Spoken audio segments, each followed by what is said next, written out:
ಎಲ್ಲರಿಗೂ ನಮಸ್ಕಾರ. ಅಂಗನವಾಡಿಗಳ ಕಾರ್ಯಕರ್ತರು ಮತ್ತು ಸಹಾಯಕಿಯರಿಗೆ ಕನಿಷ್ಠ ವೇತನವನ್ನು ಕೊಡಬೇಕು ಅಂತ ಗುಜರಾತ್ ಹೈಕೋರ್ಟಿನ ವಿಭಾಗೀಯ ಪೀಠ ಹೇಳಿದ್ದಾಯಿತು. ಈ ತೀರ್ಪನ್ನು ಪ್ರಕಟಿಸುವ ಮುನ್ನ ವಿಭಾಗೀಯ ಪೀಠವು ಯಾವ ಮಹತ್ವದ ಅಂಶಗಳನ್ನೆಲ್ಲ ಪರಿಗಣನೆಗೆ ತೆಗೆದುಕೊಂಡಿತು?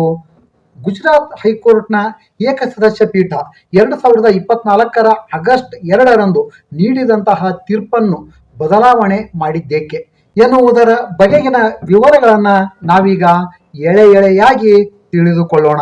ಗುಜರಾತ್ ಹೈಕೋರ್ಟ್ ಅಂಗನವಾಡಿ ನೌಕರರನ್ನು ಸರಕಾರಿ ಸೇವೆಯ ನೌಕರರನ್ನಾಗಿ ಪರಿಗಣಿಸಬೇಕು ಅಂತ ಹೇಳಿದಾಗ ದೇಶದ ಅಂಗನವಾಡಿ ಕಾರ್ಯಕರ್ತೆಯರೆಲ್ಲರೂ ತುಂಬಾ ಖುಷಿಪಟ್ಟು ಸಂಭ್ರಮಿಸಿದ್ರು.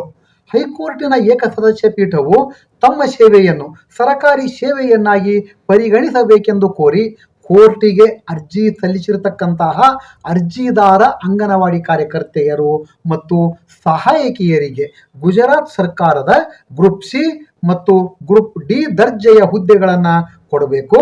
ಅಷ್ಟೇ ಅಲ್ಲ, ಅರ್ಜಿದಾರರಿಗೆ 2012ರಿಂದಲೇ ಪೂರ್ವಾನ್ವಯವಾಗಿ ಸರಕಾರಿ ವೇತನ ಶ್ರೇಣಿಯ ಬಾಕಿ ಮೊತ್ತವನ್ನು ಕೂಡ ಕೊಡಬೇಕು ಅಂತ ಹೇಳಿತ್ತು. ಮುಂದುವರಿದು ಗುಜರಾತ್ ಸರ್ಕಾರವಾಗಲಿ ಕೇಂದ್ರ ಸರ್ಕಾರವಾಗಲಿ ಇದುವರೆಗೂ ಅಂಗನವಾಡಿ ಕಾರ್ಯಕರ್ತೆಯರ ಸೇವಾ ನಿಯಮಗಳನ್ನು ರೂಪಿಸಿಲ್ಲ.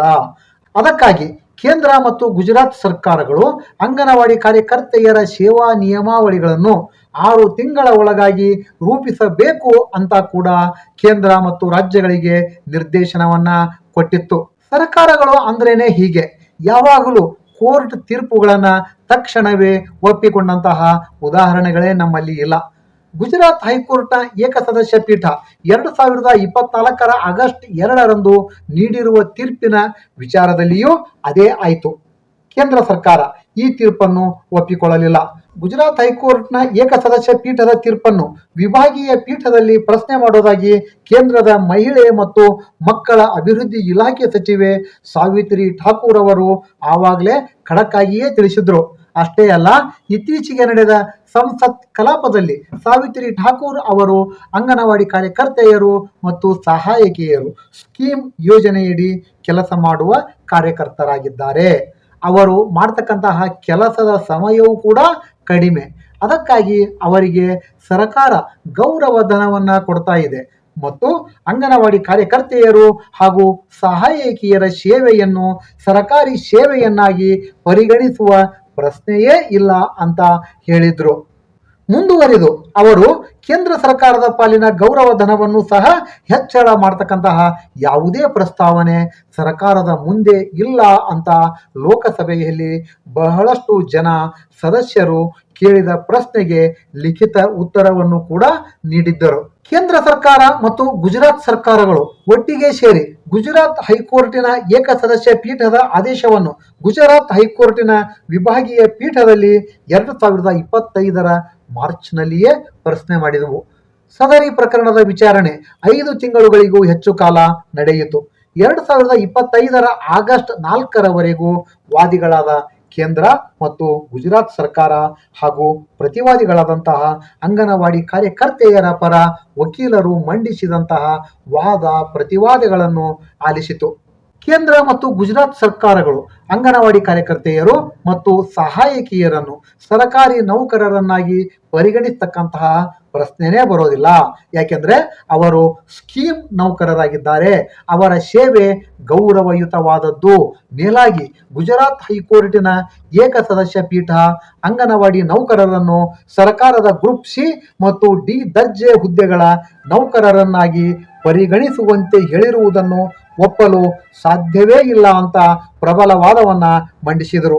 ಇದಕ್ಕೆ ಪ್ರತಿಯಾಗಿ ಅಂಗನವಾಡಿ ಕಾರ್ಯಕರ್ತೆಯರ ಪರ ವಾದ ಮಂಡಿಸಿದಂತಹ ನ್ಯಾಯವಾದಿಗಳು ಏಕಸದಸ್ಯ ಪೀಠ ನೀಡಿರ್ತಕ್ಕಂತಹ ತೀರ್ಪು ಸಮಂಜಸವಾಗಿದೆ. ಈ ತೀರ್ಪನ್ನು ನೀಡತಕ್ಕಂತಹ ಸಂದರ್ಭದಲ್ಲಿ ಅದು ಗ್ರ್ಯಾಚ್ಯುಟಿ ಪ್ರಕರಣದಲ್ಲಿ ಸುಪ್ರೀಂ ಕೋರ್ಟ್ ನೀಡಿದಂತಹ ತೀರ್ಪನ್ನು ಆಧರಿಸಿ ಅಂಗನವಾಡಿ ಕಾರ್ಯಕರ್ತೆಯರನ್ನು ಸರಕಾರಿ ಸೇವೆಯ ನೌಕರರನ್ನಾಗಿ ಪರಿಗಣನೆ ಮಾಡಬೇಕು ಅಂತ ಹೇಳಿದೆ. ಅಷ್ಟೇ ಅಲ್ಲ, ಅದು 2013ರಲ್ಲಿ ಜಾರಿಯಾದಂತಹ ಆಹಾರ ಭದ್ರತೆ ಕಾಯ್ದೆಯನ್ನು ಸಹ ಮಾನದಂಡವಾಗಿ ಪರಿಗಣಿಸಿದೆ. ಹೀಗಾಗಿ ಈ ತೀರ್ಪನ್ನು ಯಥಾವತ್ತಾಗಿ ಪಾಲನೆ ಮಾಡಬೇಕು ಅಂತ ನಿರ್ದೇಶನವನ್ನು ನೀಡಬೇಕು ಅಂತ ಕೇಳಿಕೊಂಡ್ರು. ಹೀಗೆ ಪ್ರಕರಣದ ಸಮಗ್ರತೆಯನ್ನ ಅರಿತುಕೊಂಡ ನ್ಯಾಯಮೂರ್ತಿ ಎಎಸ್ ಸುಫಿಯಾ ಮತ್ತು ಆರ್.ಟಿ. ವಚಾನಿ ಅವರನ್ನು ಒಳಗೊಂಡ ದ್ವಿಸದಸ್ಯ ವಿಭಾಗೀಯ ಪೀಠ 2025 ಆಗಸ್ಟ್ 20ರಂದು ತೀರ್ಪನ್ನು ಘೋಷಣೆ ಮಾಡಿತು. 70 ಪುಟಗಳ ಸುದೀರ್ಘ ತೀರ್ಪಿನ ಮುಖ್ಯಾಂಶಗಳನ್ನು ನ್ಯಾಯಮೂರ್ತಿ ಎಎಸ್ ಸುಫಿಯಾ ಅವರು ತೆರೆದ ನ್ಯಾಯಾಲಯದಲ್ಲಿ ಘೋಷಣೆ ಮಾಡಿದರು. ಸದರಿ ತೀರ್ಪು ಅಂಗನವಾಡಿ ಕಾರ್ಯಕರ್ತರನ್ನಾಗಲಿ ಕೇಂದ್ರ ಮತ್ತು ಗುಜರಾತ್ ಸರ್ಕಾರಗಳನ್ನಾಗಲಿ ತೃಪ್ತಿಪಡಿಸಲಿಲ್ಲ. ಅಂಗನವಾಡಿ ಕಾರ್ಯಕರ್ತೆಯರಿಗೆ ಅರ್ಧ ಖುಷಿಯನ್ನು ಮಾತ್ರ ತಂದಿದೆ ಈ ತೀರ್ಪು. ಅದೇನೆಂದರೆ ಕಾರ್ಯಕರ್ತರಿಗೆ 24,800 ರೂಪಾಯಿ ಮತ್ತು ಸಹಾಯಕಿಯರಿಗೆ 20,300 ರೂಪಾಯಿಗಳ ಕನಿಷ್ಠ ವೇತನವನ್ನ ಕೊಡಬೇಕು. 2025 ಏಪ್ರಿಲ್ 1ರಿಂದ ಅನ್ವಯ ಆಗುವಂತೆ ಈ ಮೊತ್ತವನ್ನು ಕೊಡಬೇಕು ಅಂತ ಹೇಳಿದ್ದು. ಇದು ಅಂಗನವಾಡಿ ಕಾರ್ಯಕರ್ತೆಯರ ವಲಯ ಸದ್ಯಕ್ಕೆ ಜೀವನ ನಿರ್ವಹಣೆಯ ಅತಿ ಭಾರ ತಪ್ಪಿತಲ್ಲ ಎನ್ನುವ ತೃಪ್ತಿಯಿಂದ ಬೀಗುವಂತಾಗಿದೆ. ಆದರೆ ಸೇವಾ ಭದ್ರತೆ ಸಿಗಲಿಲ್ವಲ್ಲ ಅಂತಕ್ಕಂತಹ ಅಸಮಾಧಾನವೂ ಇದೆ. ಮತ್ತೊಂದೆಡೆ ICDS ಸ್ಕೀಮ್ನ ದೊಡ್ಡ ಪಾಲುದಾರನಾಗಿರುವ ಕೇಂದ್ರ ಸರ್ಕಾರಕ್ಕೂ ಅರ್ಧ ಖುಷಿಯನ್ನು ತಂದಿದೆ ಈ ತೀರ್ಪು. ಯಾಕೆಂದ್ರೆ ಗುಜರಾತ್ ಹೈಕೋರ್ಟಿನ ಏಕಸದಸ್ಯ ಪೀಠ ನೀಡಿದಂತಹ ತೀರ್ಪಿನಲ್ಲಿ 2012ರಿಂದಲೇ ಪೂರ್ವಾನ್ವಯವಾಗಿ ಗ್ರೂಪ್ ಸಿ ಮತ್ತು ಡಿ ದರ್ಜೆ ನೌಕರರ ವೇತನವನ್ನು ಅಂಗನವಾಡಿ ಕಾರ್ಯಕರ್ತೆ ಮತ್ತು ಸಹಾಯಕಿಯರಿಗೆ ಬಾಕಿ ಸಮೇತ ಕೊಡಬೇಕು ಅಂತ ಹೇಳಿತ್ತು. ದ್ವಿಸದಸ್ಯ ಪೀಠ ಈ ತೀರ್ಪನ್ನ ಪರಿಗಣಿಸಲಿಲ್ಲ. ಇದು ಸರ್ಕಾರಗಳ ಮಟ್ಟಿಗೆ ಸಮಾಧಾನದ ವಿಷಯವೇ ಆಗಿದೆ. ಹೀಗೆ ಅಂಗನವಾಡಿ ಕಾರ್ಯಕರ್ತೆಯರ ಸೇವಾ ಭದ್ರತೆಯ ವಿಚಾರ ಮತ್ತೆ ತೂಗುಯ್ಯಾಲೆಯಂತಾಗಿದೆ. ಹಾಗಾದರೆ ಗುಜರಾತ್ ಹೈಕೋರ್ಟ್ ನೀಡಿದಂತಹ ಈ ತೀರ್ಪು ಅಂತಿಮವೇ? ಇಲ್ಲ. ದ್ವಿಸದಸ್ಯ ಪೀಠ ಈಗ ಕನಿಷ್ಠ ವೇತನವನ್ನು ಕೊಡಬೇಕು ಅಂತ ಹೇಳಿರ್ತಕ್ಕಂತಹ ಒಂದು ತೀರ್ಪನ್ನ ಕೇಂದ್ರ ಮತ್ತು ಗುಜರಾತ್ ಸರ್ಕಾರಗಳು ಒಪ್ಪಿಕೊಳ್ಳುವವೇ? ಈ ಬಗ್ಗೆ ಖಚಿತ ವಿವರಗಳು ಸಿಕ್ಕಿಲ್ಲ. ಆದರೆ ಈ ತೀರ್ಪನ್ನು ಕೇಂದ್ರ ಮತ್ತು ಗುಜರಾತ್ ಸರ್ಕಾರಗಳು ಸುಪ್ರೀಂ ಕೋರ್ಟ್ನಲ್ಲಿ ಪ್ರಶ್ನಿಸದೆ ಹೋದರೂ ಕೂಡ ಆದರ್ಶ ಅಂಗನವಾಡಿ ಯೂನಿಯನ್ ಮತ್ತು ಅಂಗನವಾಡಿ ಕಾರ್ಯಕರ್ತೆಯರು ದ್ವಿಸದಸ್ಯ ಪೀಠದ ತೀರ್ಪನ್ನು ಪ್ರಶ್ನೆ ಮಾಡತಕ್ಕಂತಹ ಸಾಧ್ಯತೆಗಳು ಹೆಚ್ಚಾಗಿವೆ. ಯಾಕೆಂದ್ರೆ ಅಂಗನವಾಡಿ ಕಾರ್ಯಕರ್ತೆಯರಿಗೆ ಬೇಕಾಗಿರುವುದು ಸರಕಾರಿ ಸೇವೆಯ ಸ್ಥಾನಮಾನ. ಅವರಿಗೆ ಬೇಕಾಗಿರೋದು ಕನಿಷ್ಠ ಕೂಲಿ ಅಲ್ಲ. ಸದ್ಯಕ್ಕೆ ಅದರಿಂದ ಅವರಿಗೆ ತೃಪ್ತಿ ಸಿಕ್ಕಿರಬಹುದು, ಆದರೆ ಅವರಿಗೆ ಬೇಕಾಗಿರೋದು ಸರಕಾರಿ ಸೇವೆಯ ಸ್ಥಾನಮಾನ.